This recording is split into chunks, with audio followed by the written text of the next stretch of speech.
What's a holdup? Hello, y'all. What's up? And it's time to breathe again for the Breath of Fresh Air webcast on YouTube and Facebook.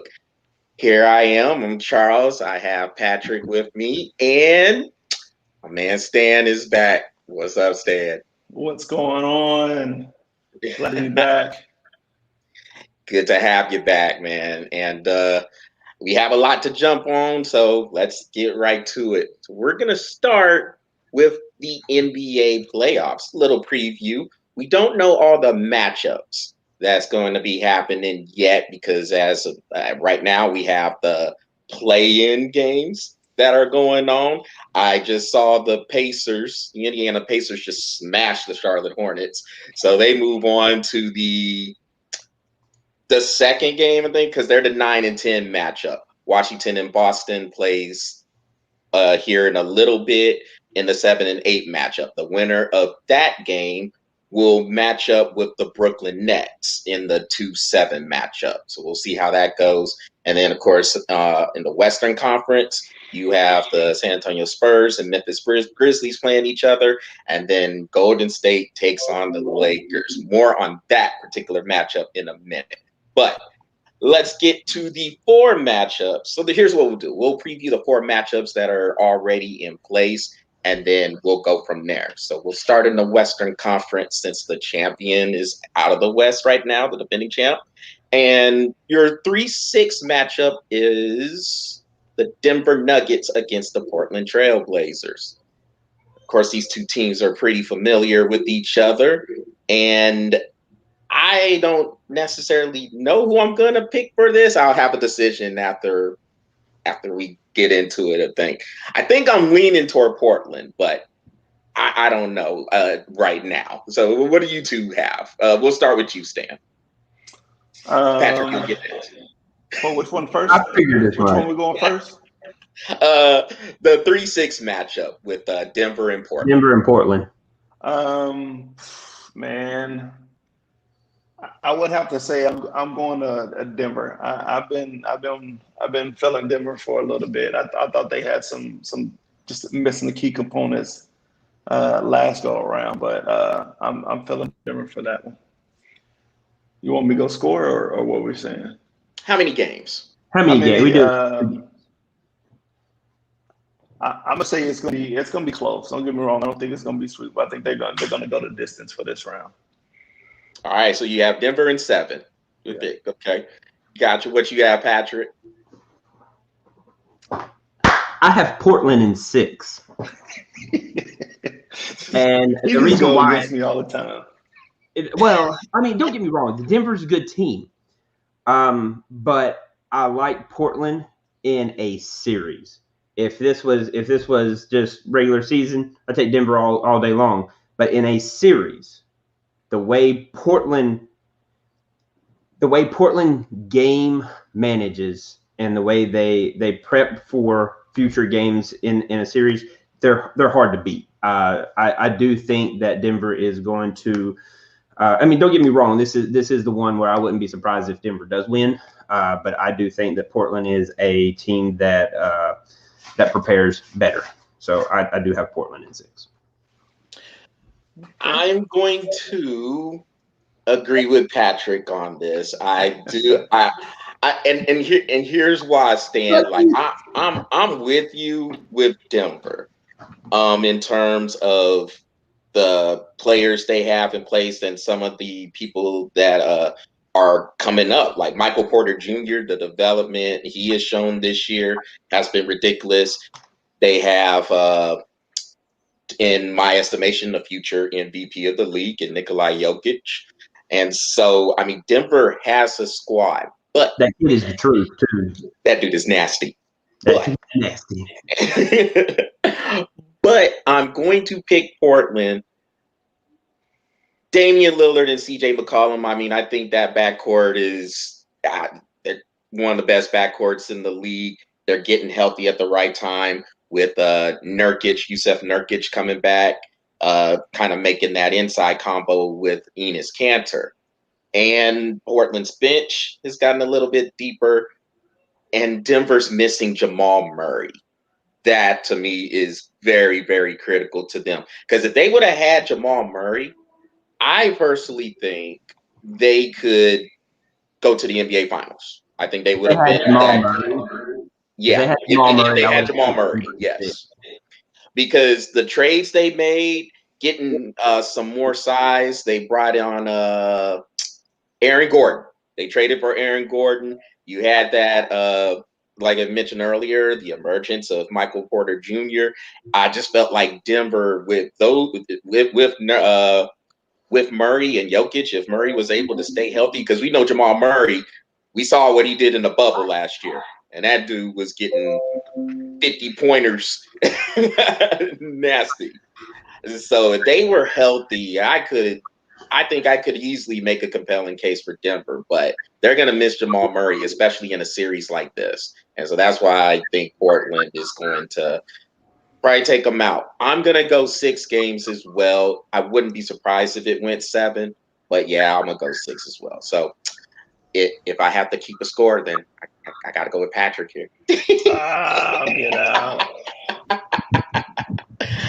Well, well, let's go to the 4 and 5 matchup. This one is really interesting to me because you have the Los Angeles Clippers matching up against the Dallas Mavs.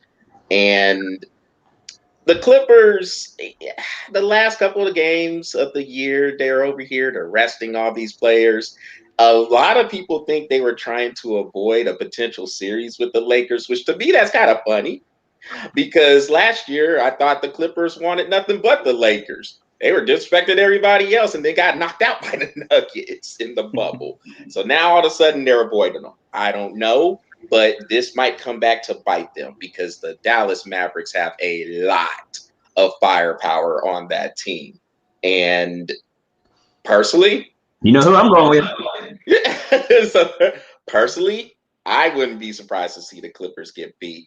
What do you have? We'll start with you on this one, Patrick. I got the Mavs in 6. I think the firepower is just too much, man. As soon you took the words out of my mouth, but yeah, I think the firepower is too much. I think they take them out in 6. Stan? I'm with you. I think I take the Mavs, but for a very different reason. I know the rest of the players have gotten some teams advantages going down the stretch, but they do have an aging fleet over there, and the Clippers going the distance might be a little bit tough for them. So I think the Mavs can hit them pretty swift, hit them in the mouth, and put them on their heels. I must say though, you still got obviously some vets on there that can play the ball, but I give them 6. Oh, good call. Good call. I like it. Man, I want to pick the Mavs too. The one issue I have with Dallas is Kristaps Porzingis. Can he stay healthy? Because if he does, yeah, I like Dallas in this matchup too. But they need him. I don't know if I have the confidence in him to stay healthy, so I might pick the Clippers in 7 for this one, man. Oh, look at I don't know. I mean, because I think that because you remember they played in the first round in the bubble last year, and that series was 2-2, and then Porzingis went out, got hurt, and then the Clippers went on to win. To me, the Clippers are just ready. You remember what we used to say all them years back, or about, I guess, 4 or 5 years back, when we were talking about the Cleveland Cavaliers, and we said they are ripe for the taking. But are they going to get taken advantage of?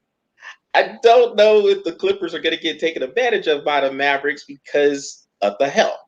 If they are healthy, I got Dallas winning all day long, but I just have no faith in Kristaps Porzingis that he's going to stay healthy. So so I'm gonna pick the Clippers in 7. Totally would not surprise me if Dallas did win this series, and I kind of hope I'm wrong about that pick because I think the Clippers are in complete disarray. Personally, I just don't think that's the reason why I can't pick them, even with Chris being out. I hear you, I don't know. Kawhi Leonard doesn't look right to me. Paul George is kind of overrated to me. Like, okay, really overrated, honestly. I think it's because he whines. He whines a lot, man. Every time something doesn't go his way, he is constantly running, crying toward the refs, and then he has a press conference and says, "Well, I think the refs got to be." I was like, "Paul, you lost. Shut up. Shut up." It's like this. Ever since last year when the Lakers put them out, that team has not been the same. I mean, look, they put those. The Nuggets put them out. Well, that's what I meant. The Nuggets. So ever since the Nuggets put them out, dude, they haven't been the same since. No. I mean, even in the regular season, bro. Look, they're not the same team. This is not the same team. I even with Chris out, man, I'll take the Mavs. Taking the Mavs, so you got them in 6. Stan, you got Dallas in 6. I'm with them in 6, man. I'm with them. All right, I hope I am wrong about that Clippers pick though, because I would like to see Dallas. Because I feel like if Dallas is able to stay healthy, they can get with anybody. With that 1-2 punch with Porzingis, if he is able to stay healthy, with Luka Doncic, I love what Tim Hardaway Jr. the year he's been having. Josh Richardson is a pretty good defender as well. I mean, that Dallas has a squad if they can come together and stay healthy. And they have one of the best coaches in the league in Rick Carlisle, too. So if it does get into a X's and O's matchup, I definitely like Carlisle over Ty Lue. So, well, with all that, dude, you don't sound too confident with the Clippers in 7. Well, I mean, I'm just giving. Come on over. We'll let you make your change. I'm just giving you the full picture, Patrick. You know how I do, man. I paint the full picture, but I'm going to 6 then is what you're saying? No, I'm still going to stick with the Clippers instead. We'll do your mulligan, man. It all hinges on Porzingis. Well, I'm sorry for your loss. Oh, okay. Well, that's all right. And then if you lose, I hope you come back on here like, oh, dang. I'll be sorry for my loss, but I ain't got nothing to worry about. Mavs in 6. All right. Well, let's go over to the Eastern Conference and the 3-6 matchup in there. This is actually a pretty interesting one. We have the Bucks and the Heat. The Heat knocked the Bucks out last year in the bubble. Milwaukee might be playing with a little bit of a chip on their shoulders and also a little bit under the radar because last couple of years, #1 seed, Giannis Antetokounmpo, MVP both years. Didn't necessarily pan out for them to go to the NBA Finals. But now, since everybody is talking about Philly and talking about Brooklyn in the East, maybe Milwaukee can kind of slide underneath the radar. And because of those losses, maybe they grew up a little bit. So we'll see what happens. But what do you guys have in this series? We'll come back to you, Stan, for the beginning. Man, this is a tough one for me. I thought Milwaukee was going to do way better than they did last year. And then my Heat rallied and played phenomenal ball. Should have came out. I still believe it. Say what you want about me on this one. I think and completely feel that the Heat is still going to take it. How many games? I think we're going to see 7. I think we're going to see 7, but I think they're going to edge out on the Bucks because this is why I go this way.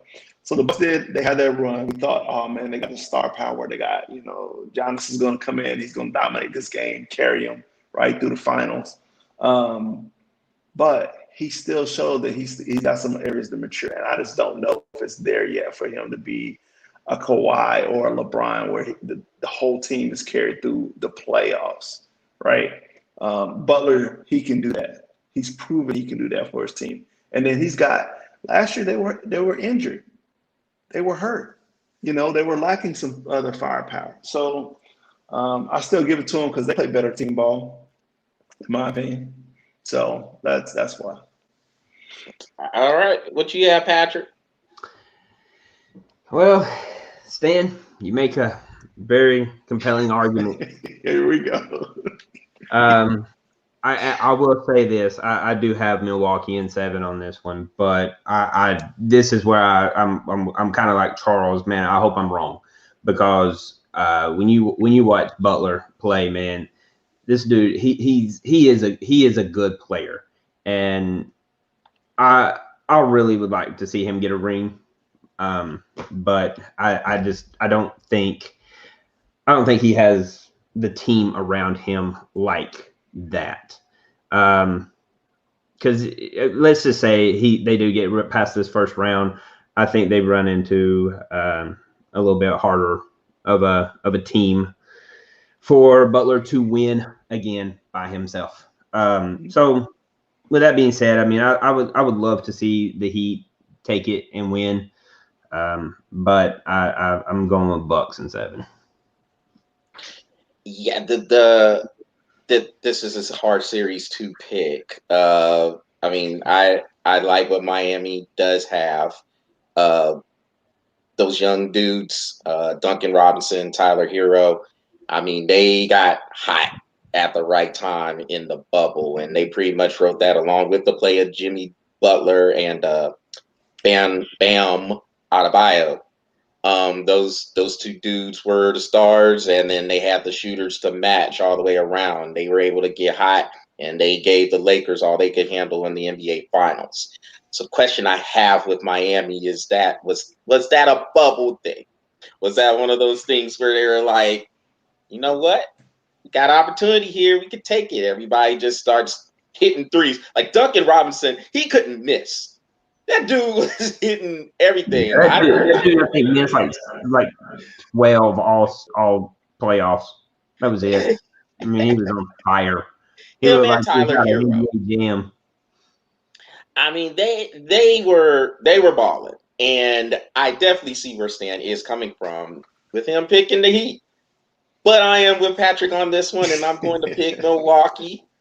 I think Milwaukee is on a mission this year. I do. Like because they felt that hurt.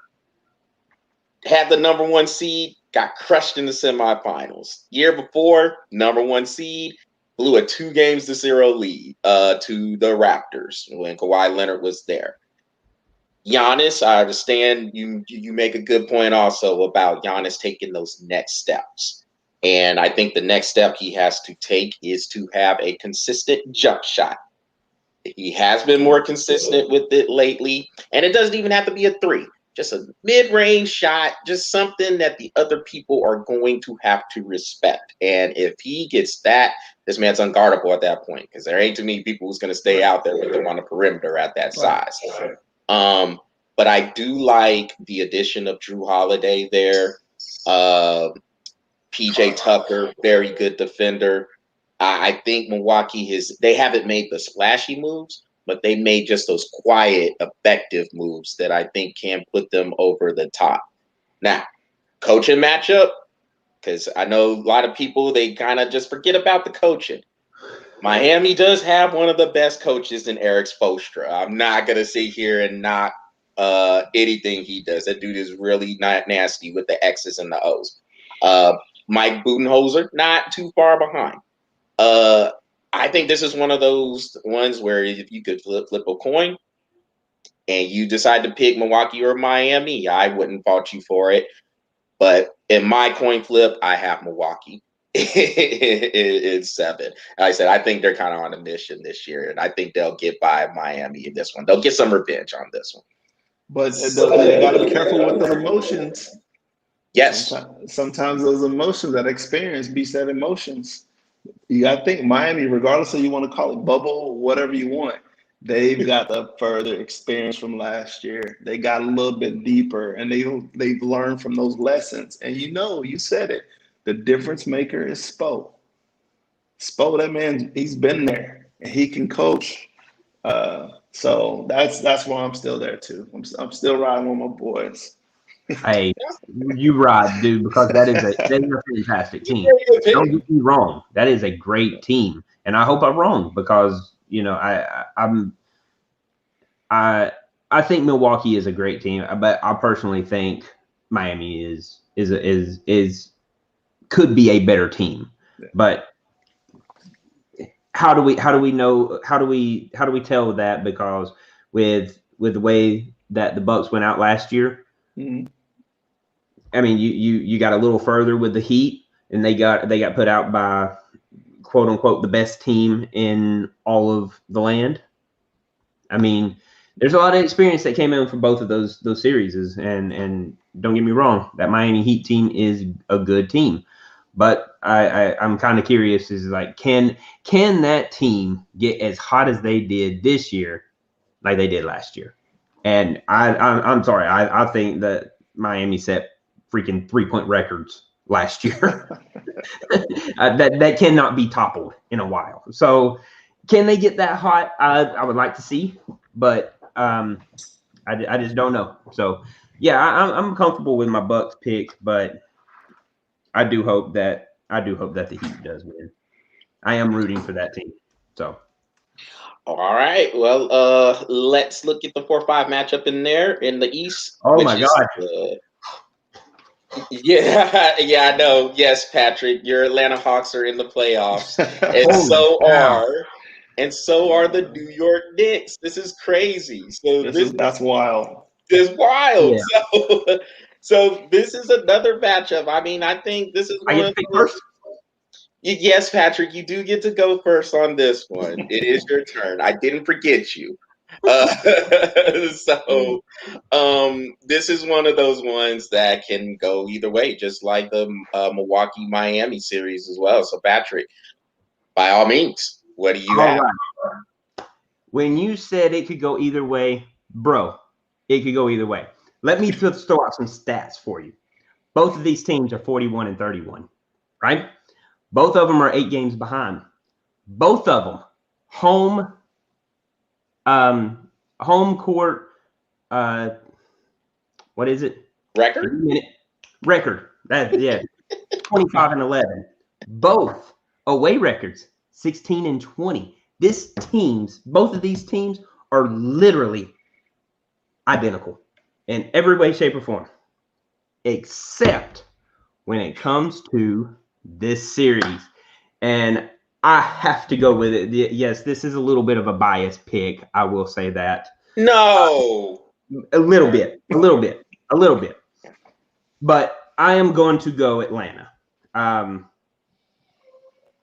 But man, let me tell you, Randall is the truth. And he scares the piss out of me, bro. Yeah. He's going to be your most improved player of the year this year. Oh sure. God, he is good. But I'm gonna go Atlanta. I'm gonna go in 7.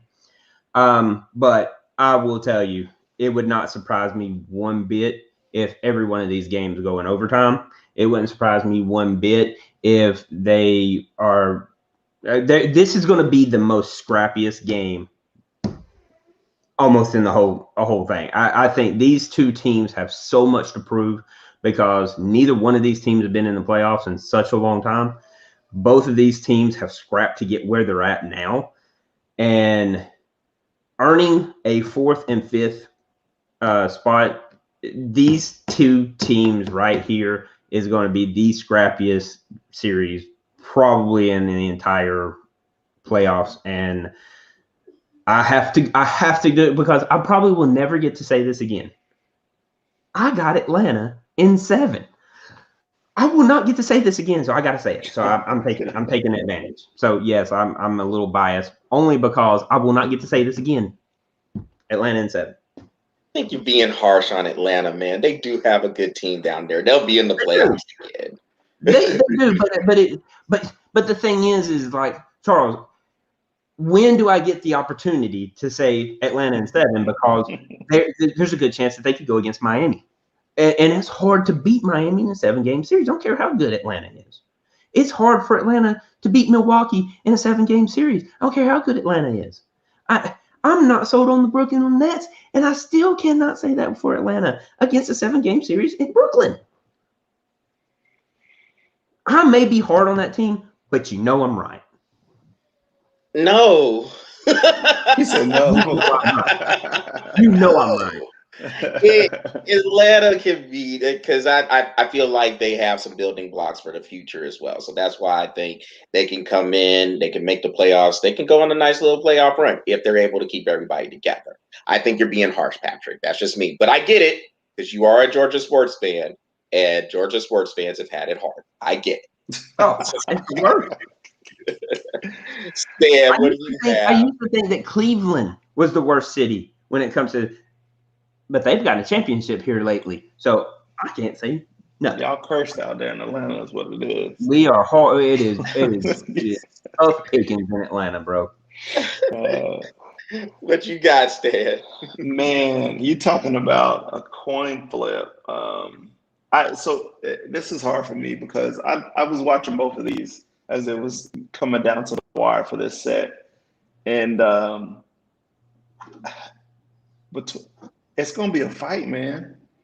Like both of them, they've been wanting to be here for a minute, right? Both of them with identical records and stats and everything else. I mean, both coming off win streaks going into this. It's hard. It's hard to pick who's going to edge in this. It's going to be the last man standing. I really don't have a pick. Honestly, because it's going to be a fight. This is probably going to be the best series we see because they both got to go in there and give it all to edge out of this because it could go either way. I'm calling it now. It's going to go 7 games. I just don't know who's going to get it. Stan, I can't let you punt. Man, no, you got to make a pick. There's no punting flip a coin and just tell me. Here, I got you right here. Like, you just flip a coin and tell me, and that's who we going with, and watch it be right. Okay, give me a second. All right, Dan got Atlanta in 7. now I get the feeling with Patrick's coin it was a 2-headed Atlanta coin. Yeah, so no, it was actually this game that my son put on my desk. It's called Spot It. Uh-huh. And whether it landed on either one, I was going to say Stan got Atlanta in 7. Yeah, of course. Yeah, that's how. There you go. Look, y'all. Look, all right, I'll give you a pick just because I'm going to do this just to go against Patrick over here. I'm going to say New York. But it's still a 7-game series. And I would be surprised if it goes the other way, but I'm saying New York just to have some competition. All right. Well, I appreciate it. You didn't have to be that hard on me, but okay. You know, y'all said it all. Really, I feel like this is very, very even. The Knicks are very good defensively, and the Hawks are very good offensively. They can put points on you in a hurry. So I guess it's one of those things where you're wondering what strength will win out. And then who can step up on the other side of the ball enough to kind of cancel out the other. I'm going to go with Atlanta. I'm going to go with Atlanta because I think at the end, they'll be able to score just enough. The Knicks sometimes, the only thing with the Knicks, because their defense will be good enough to keep them in it. And they can definitely lock you down. And this is actually something that most of the time I would go with a team that is stronger defensively. So this is even going against what I normally believe. I think Atlanta, when the game slows down, you have to have somebody who can consistently break down a defense. I think the best player to do that is Trae Young. One thing to add to that, since you brought that point up, point differential for both of these teams, plus 2.3. They're exactly the same. Yeah. So now that you brought that up, I was going to go, well, here you go. Now think about that a little bit more. But, I mean, seriously, point differential, this is the most. They're literally. On defense or on offense? Both teams are plus 2.3 overall point differential. Okay. Yeah, then actually, Patrick, that helps my point a little bit more because again, when the game slows down, you have to have a player who can break down a defense individually Yep. off the dribble. And Trae Young is probably the best player out of all the players that are going to be on the court for the two teams who can do that the best. Julius Randle, very good. I mean, this year that he's having ridiculous. Like I said, probably be the most improved player in the year when everything is said and done with the awards. But I like the playmaking ability of Trae Young to edge them through, to edge Atlanta on. And so I think they will be the team facing, well, okay, so they're the 4-5 matchup. So they would play the 1-8 matchup. So that means they would play Philly. I think Philly will get past their first round matchup, whoever it is out of the play in. Brooklyn, that one might be a little bit interesting. Because if they end up, I want to get y'all quick thoughts on this, and then we'll go over to the West and talk about Golden State and the Lakers. But quick thought on this one: if the Nets end up playing the Wizards, where do y'all see that one going? Because personally, I think the Wizards can give the Nets problems. You want me to go first? Who you got? I went first last time, so I guess go first, Stan. Go first, Stan. Okay. So if the Nets get to play the Wizards, who's going to edge on that? I'll go first if you want me to give you some time to think about it. Go ahead. You go first. You get it. All right. I would have the Wizards because I think the Wizards would definitely give them some problems because I think they match up very well against the Nets. Offensively and defensively, actually. Yeah, I just think the Nets, especially with with Russell Westbrook, they're not going to be scared of anybody, and then Russell Westbrook's going to come in there competing. I know the juicy storyline would be a Durant Westbrook meeting, but I think Bradley Beal can destroy the Nets because the Nets have no defense anyway. I think Bradley Beal can destroy them, and I get the Nets firepower. I get what they have. But they're offensive heavy only. They can't stop Beal and they can't stop Westbrook on the other end. And Westbrook will play defense somewhat, and Beal's going to play defense mostly, I guess. So, I mean, look, I think Westbrook would probably put more defense up on Kevin Durant than Westbrook has ever played defense in his life, just because it's Kevin Durant. What you got, Stan? You good? All right, I'm here now. I'm back in. So, yes, it's a matchup between KD and Russell. That's the thing. But you got to look at it. I think the Wizards couldn't get it if Russell plays controlled, right? If he doesn't get into trying to outscore, outdo, and just plays control, then they can get it. But if we see the Russell Westbrook of old, it's not going to happen. It's proven. That's insanity. He's the same thing over and over and still is going to lose, right? He needs Bill. He needs his team, and he's got to play within those constraints. He has to. That's not a series for him to go out and try to be the superhero. It's not. Totally. Because he'll lose. Against KD, he'll lose. Totally with you on that, Stan, because that's the thing. Because Russell Westbrook, he can keep you in the game, or he's going to gun you out of the game, and the Nets will run them out the gym if he decides to try to play hero ball. Yeah. So, yeah, that's the thing. Like I said, I think the Nets can give them problems.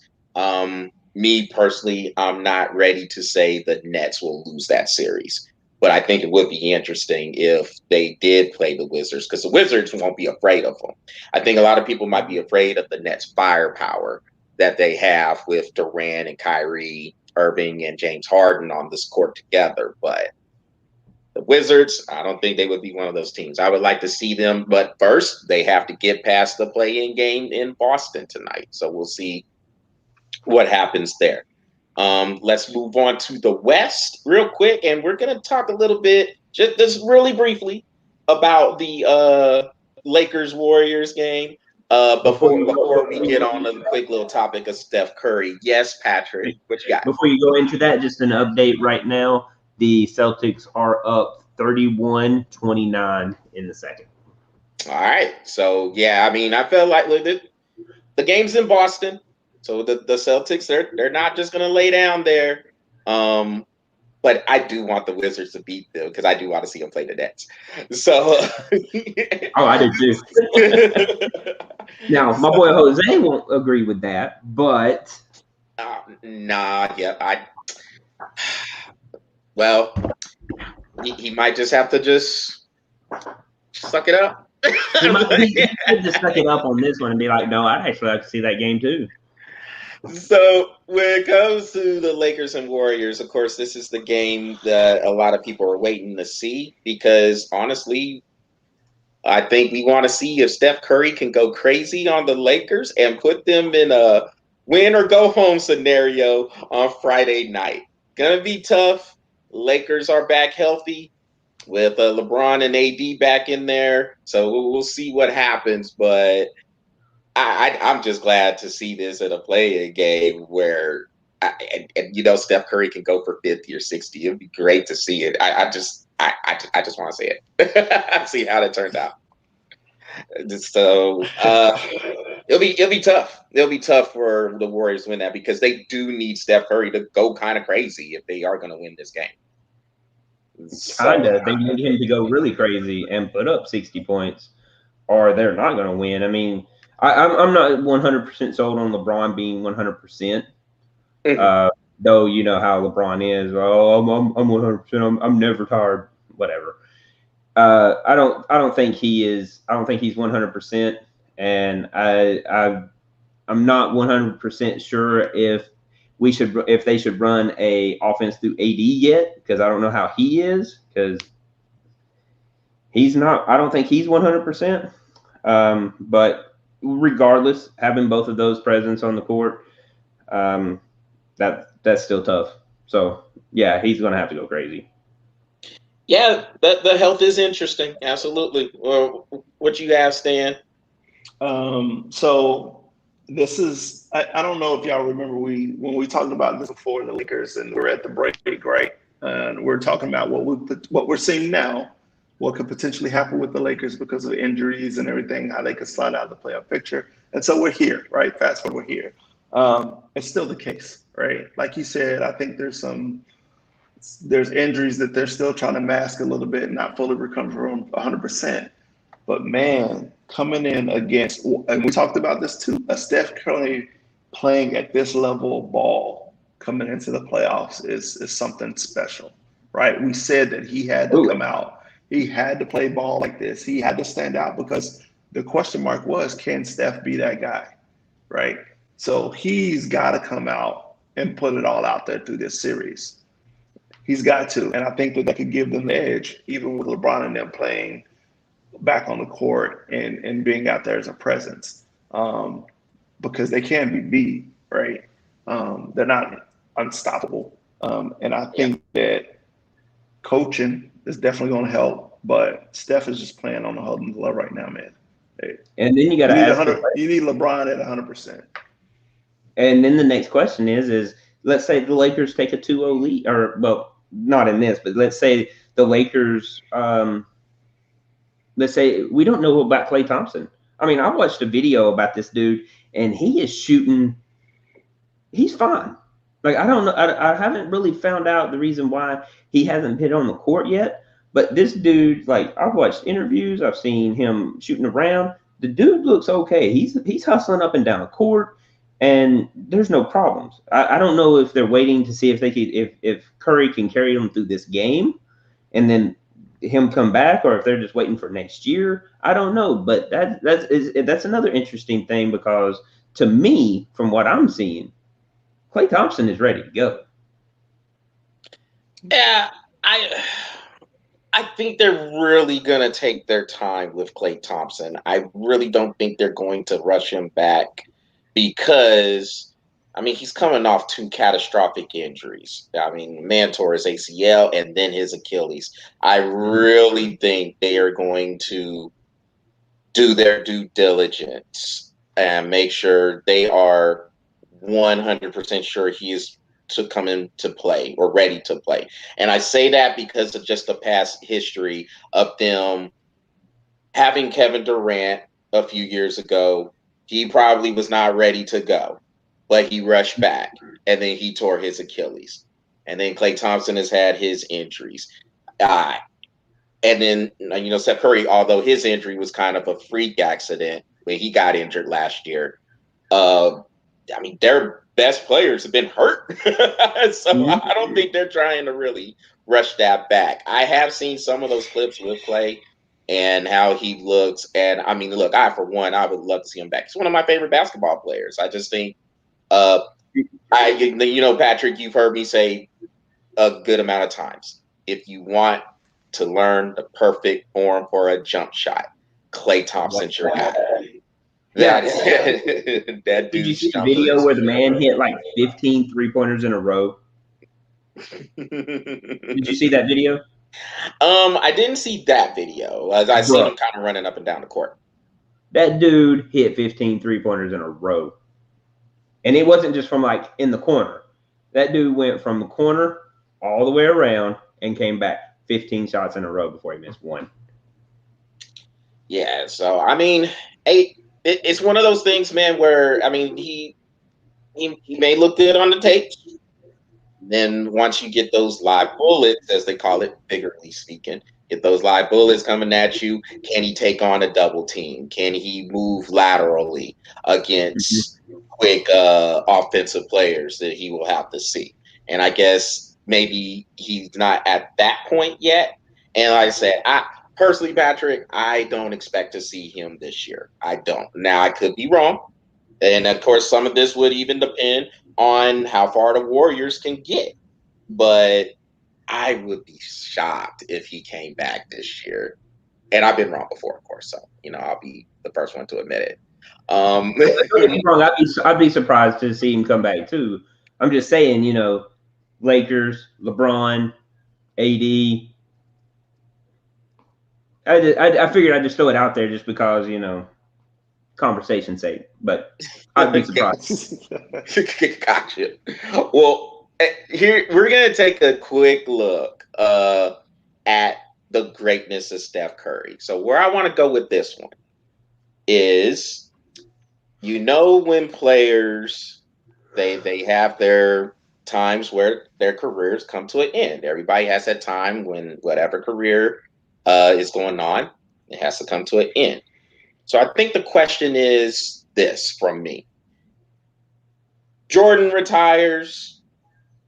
People miss him because he might have brought something they haven't seen in the game. Something that he was doing. Maybe it was the marketing aspect because, I mean, those Jordans are still selling like hotcakes today. Or, you had a player like Magic Johnson, 6'8" guy playing point guard. Never seen that before. And then you have 3 Hall of Famers who just went in this weekend. Kevin Garnett, Tim Duncan, Kobe Bryant, all went into the Hall of Fame this weekend. And you have LeBron and what he's bringing with the strength, the power, and the speed. Where I think, so I'm gonna put it like this, and then you guys just jump in whenever, and we'll start with, I think Patrick. Patrick, you went first, or did you go first before? Hey, I'm willing to go first on anything, bro. You just let me know. Yes, I know. Maybe I shouldn't ask the question. But I'm ready, bro. I'm ready. I don't even know what the question is, and I'm still ready. It don't matter. Well, here's the thing.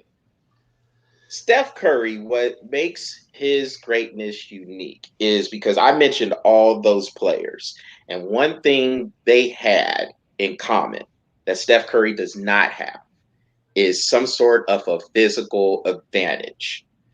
LeBron's stronger and faster than everybody. I disagree, but okay. So, okay, well, why do you disagree? Well, I'll let you answer your question, and then when it's my turn, I'll Then tell why you. did you butt in if you didn't let me finish the point? Because I agree with you. I'm just letting you know. All right, Patrick. Sorry, but okay. The question is, when Steph Curry when he retires, is he a player that you're going to say, "Damn, I miss him"? And what I was going to say with this point is, Steph Curry. So with the physical tools, tell me what Steph Curry is bringing that's physically imposing. He's not the tallest player in the league. He's not the strongest person in the league. He's not the fastest person in the league. He is killing people on pure skill.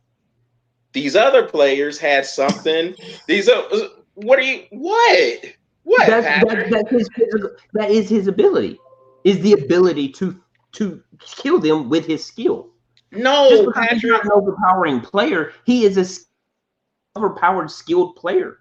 Therefore, his ability to do that against other players is dominant. Patrick, that's not a physically imposing tool. He had to work on that. That wasn't a God-given talent to him. That's where I'm going with it. Because I mean, I get it. You know, God gives somebody 6 So you gonna let me finish now? You gonna let me finish now? Sure, why not? Okay. so my question is he a player that you're just gonna say, damn, I miss Steph Curry? To me, that answer is yes, because of the skills that he has developed. Him shooting, nobody is shooting from half court, and you have to pick him up. Nobody's doing that. You have to People are pick him picking up him up from the literally free at the throw line, logo where bro. he can bust it. He's coming out off the bus wide open. Bro, if I'm guarding Steph Curry, I'm waiting for the bus to pull up, and I'm like this. So see, so that's what I'm talking about. That right there is what I'm talking about. I'm in front of the bus, bro. Listen, you already You ain't behind. getting You better by me, catch bro. that man before he roll out of bed. Yeah, you better catch him before he roll out of bed. Before he step on the floor out of bed. People should have picked him up when he was exiting the womb. and seeing that's things. Look, because you're not because he's not coming out there just launching. He has to work and work and work at that. And this ain't to say the other players aren't putting in the work like that. But because he doesn't have those physically imposing tools, the size or the speed or just the straight physicality, what he is doing is really, really unique because he doesn't have those tools. And so that shooting he has to work on. You're right in his speech. I mean, that's exactly what he gets to say. I mean, when you got somebody like him where the stature is not there, the physical traits are not there, but that man can go out there and be the leading scorer, trashing people, right? He's changed how kids look at shooting a ball. He's the only one who can do that. That thing can be in his pocket and he's still gonna score. You don't know where it comes from. So I mean, that in itself, that's different for the game, right? Because we've always been, you get taught how to shoot the ball, how to hold the ball. He's changed that completely. I'm sure he gave coaches fits like, man, you need to do this to shoot the ball. That man lets that thing go so quick. I mean, what do you coach in that? How do you coach that? That's his talent. That's his talent right there. That's what makes it exciting to watch is the fact that as soon as he's laced up, he's scoring. Mm-hmm. I mean, I don't know what else to say. And I will say, Charles, you're absolutely right. He doesn't have those physical abilities. But I will tell you, a man that is shorter, slower. What's the other ones you said? Shorter, slower. What else? Yeah, just the strength, speed, strength. Let me tell you right now, his God-given ability may not be any of that. It's his mindset. There's his God-given ability. Because if you're going to be the slowest, you're going to be the weakest, you're going to be the smallest, your mindset has to say, I'm stronger than him. I'm bigger than him. I'm stronger than him. I'm taller than him. I'm everything. His mindset, there's his God-given physical ability. And I've said this many times. But it's a God-given talent. Yeah, that's what you said. Is that a God-given talent? Yes, it is. It may be mental. That's fine. I'll agree with you on that. But that is his God-given ability. Okay. And okay, well then say what? Why? I'm Why is agreeing that? with you, Patrick. Oh, okay. Well, we're good. We're good. You want to Because say when you Patrick? agree with Look, me, hey, that's we a can first. go. We could That's be good. all night just sitting here going at it. You know, I don't care. I ain't going nowhere. So we got. But you've heard me say this many times. When a freaking software gaming system changes their algorithms for a man, yes, he's going to be missed. He changed the game. Not only did he change the game of NBA, but he changed EA Sports and how they algorithm their games. Yes, absolutely. I will agree with you. The man will be missed. Absolutely. Yeah, and the thing is, the reason why I say that is because when you have even these Hall of Famers, so take Kobe Bryant for an example. Kobe Bryant was a great scorer. A lot of people can score, so it's not like he's. And I'm not trying to disrespect the Kobe. I'm not trying to disrespect the Kobe. I know that the Kobe people they'll come after me, but what I'm saying Yeah, is. you might want to watch how you put it, though. No, but what I'm saying is, could Kobe? We know Kobe can score, but there's been a lot of great scorers in the league. So therefore, to me, he wasn't bringing anything unique to the game like someone like Steph Curry is. All right. Go ahead. So you named a couple of different people, and you're talking about only special. Even out of the Hall of Famers, there's only certain people that are special, right? So I think you're Absolutely. trying to put him in that special category. Um, Paul Pierce, Kevin Garnett. What is it that they've done that? But I mean, they make it, right? Yeah. So what's the difference to say? I say he has more of an impact than they had. I'm Oh, with. I agree. 100%. I agree. Don't get me. Kevin Garnett was a beast. Don't get me wrong. Yeah. He's a very aggressive player. He's a beast, but he's obviously had more of an impact in this era on the game, right? When you compare him to other Hall of Famers that have come in and done it. Yes, they've gotten their championships. They've done their things. I get it. Da da da. Great teams they were on, but if you're still comparing it that way, and it's unfair to be like, okay, but Kobe, okay, but Jordan, okay, but Magic, because yeah, for their eras they were different, right? And that's what we needed for that. And he's different in a way that he's different in this sense, right? Um, so he stands out in his own, man. People know that it's there. It's hard for people to debate it. I mean, I did for a while because I definitely thought Kyrie had the potential to be better than that. That was where I was hanging my hat for a while. But this dude, he's making moves. So I'm But getting you're my hat right. to him. Kyrie had the opportunity. He He just never did. seized the moment. He did. And I was a fan. That's pretty good. I thought he had more of the baller killer instinct that just was cold blooded with it. But I mean, here we are. Yeah. Well, all right, y'all. Well, hey, this might be something we have to revisit again. Nice discussion, y'all. Very spirited. I like it. But let's go over here to the NFL. So there's a player named Juwan James. He, for those who don't know, he was an offensive lineman for the Denver Broncos. The Broncos cut him because he had injured his Achilles during a workout session. Now, people can be mad at the team. I was having this discussion with our friend Bear today, and he felt like the team just kind of just dumped him off on the street. Like, we're cutting you, and you're not getting none of the money.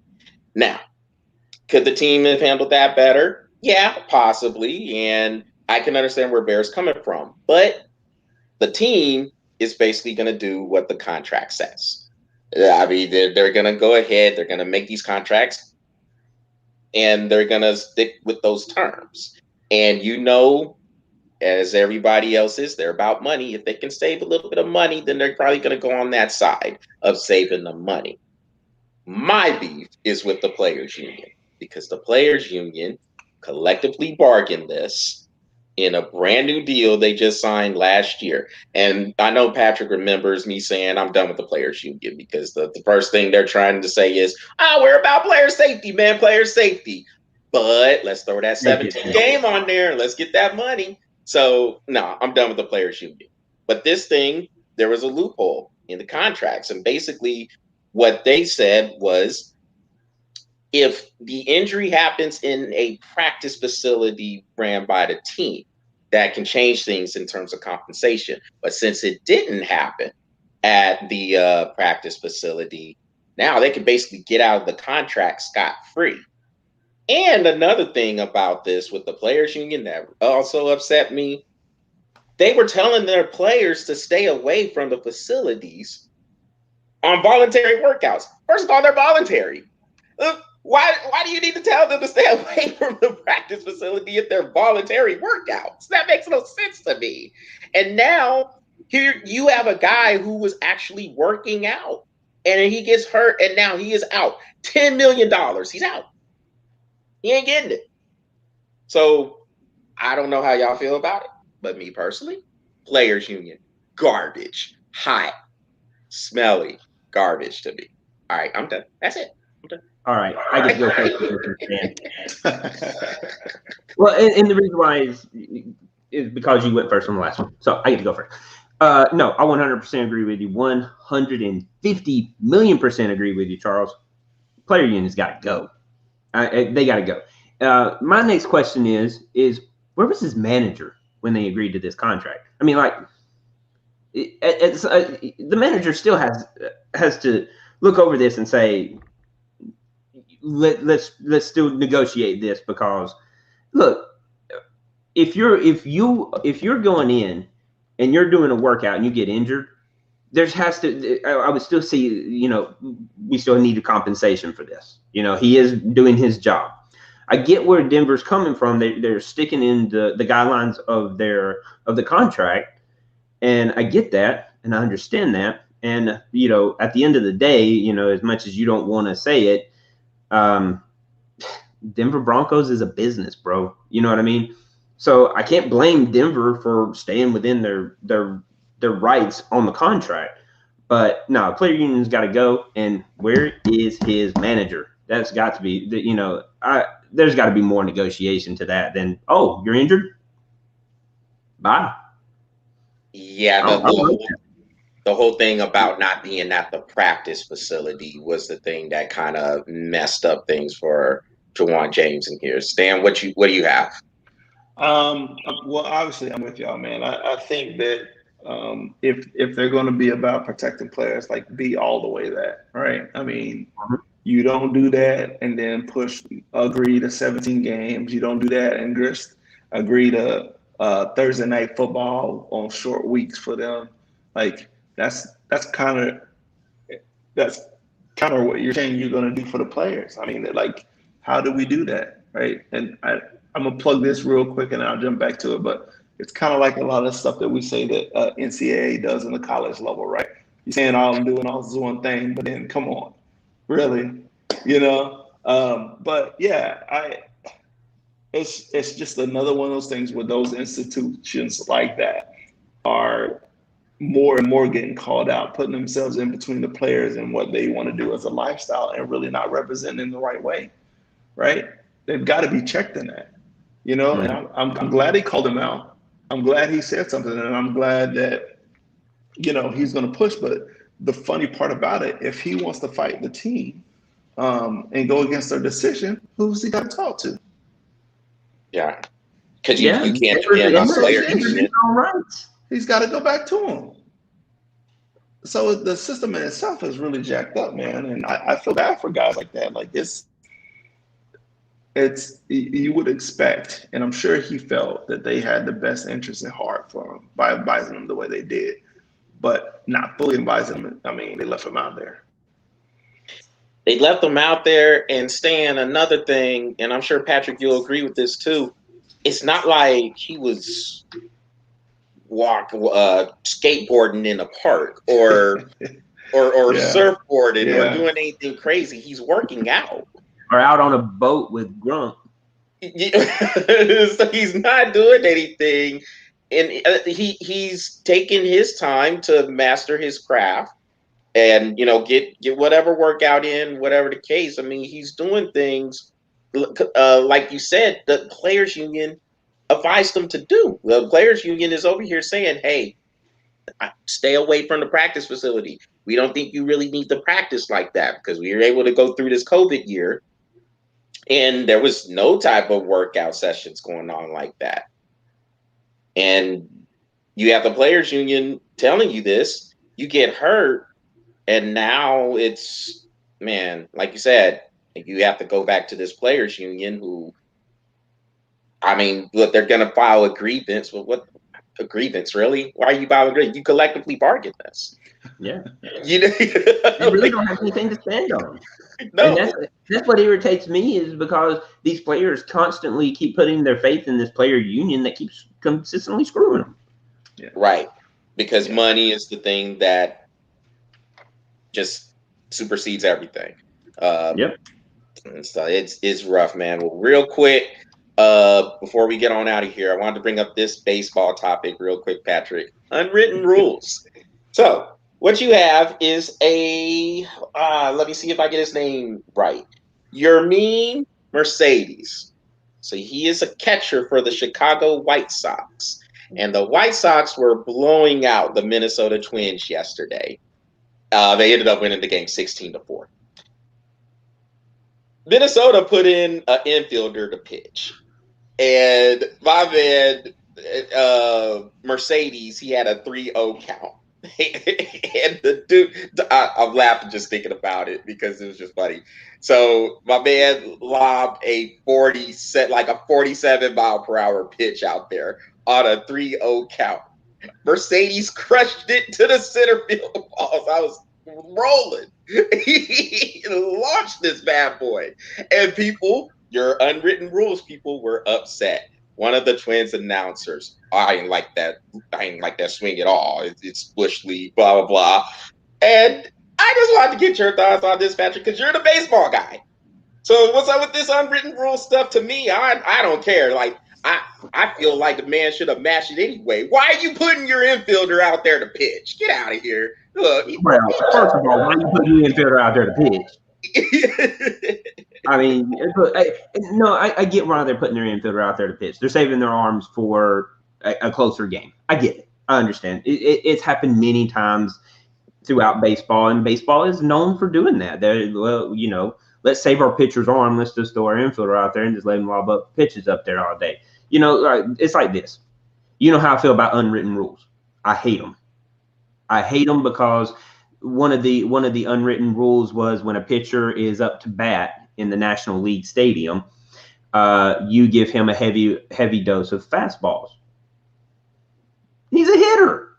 He counts for an out. He's a hitter. No, you get his butt out. I don't care if it's on a slider, change up, fastball, 2-seam, 4-seam. It doesn't matter. He's a hitter, and he is dangerous because he may not hit a home run often, but he does hit home runs. You know what I'm saying? Look at John Smoltz. John Smoltz has hit like 7 or 8 home runs in his life.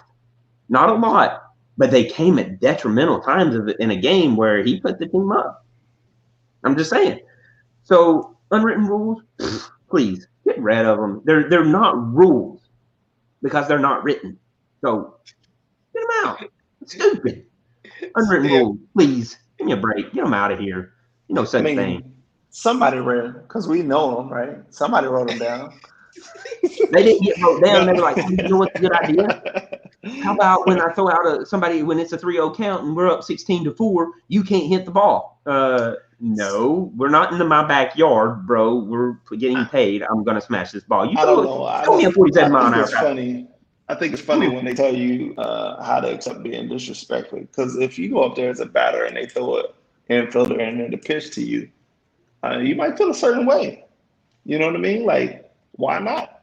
I'm up to bat. You're going to put somebody in a district. I get you want to save arm, blah, blah, blah, but that's disrespectful to me. Where's my feelings at in this? Unwritten rules. Unwritten rules. Here's another unwritten rule that I don't like. If you're up like 10 plus runs, if you're on first base, you don't steal.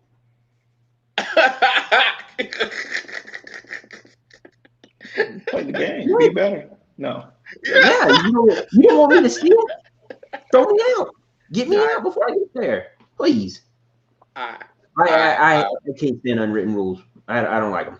I lost it. That was so funny when my man threw that 47-mile-per-hour pitch and he just launched it. He hit it I think it was 430 feet to center field, just launched it. And then he was celebrating with the teammates and the Minnesota people. Oh, that's garbage. I can't believe he swung. Because the whole thing, being the three, you know this, definitely, I know you know this, Patrick. Being a 3-0, normally that's a taken pitch.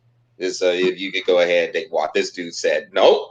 Swing, and then he smashed it. I thought it was funny. Bro, I'm gonna take that now. My third base Billings. All right, well, my third base coach give me the green light. Boy, you giving me something juicy like that, I'm going.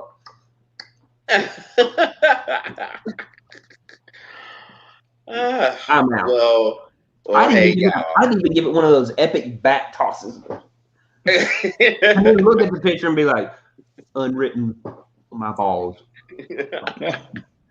Gone. Well, hey, y'all, on that note, that will wrap up this edition of the Breath of Fresh Air webcast. Everybody make sure to go visit the Breath of Fresh Air YouTube channel and smash that subscribe button and keep the lights coming on the Breath of Fresh Air Facebook page. Stan, hey man, as always, it was good having you on this show with us, man. And the seat is always here for you, man. You just let us know. Hey, anytime you want to come on here, let us know. You got something to say? Let us know. Come on here. Let it be you know. You want to do a shorty? Let us know. Hey,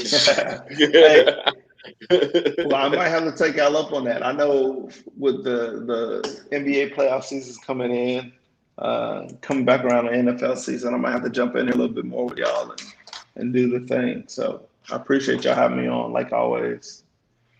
Of course, man. No problem. Patrick, are you doing a shorty this weekend or this week? Well, I was going to do the shorty on the unwritten rules, but I'll find something else. Yeah, I'll do it. Just give me it's what I was going to do as of Monday. And then when you sent me the text saying that this is what we were going to do it on, I was like, oh, all right, that's fine.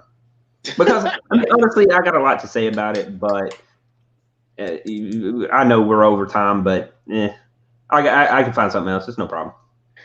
All right. Well, hey, everybody, take care. And we will talk to you later on this week. And for those who were watching, thanks for tuning in. So everybody take care. We'll see you later.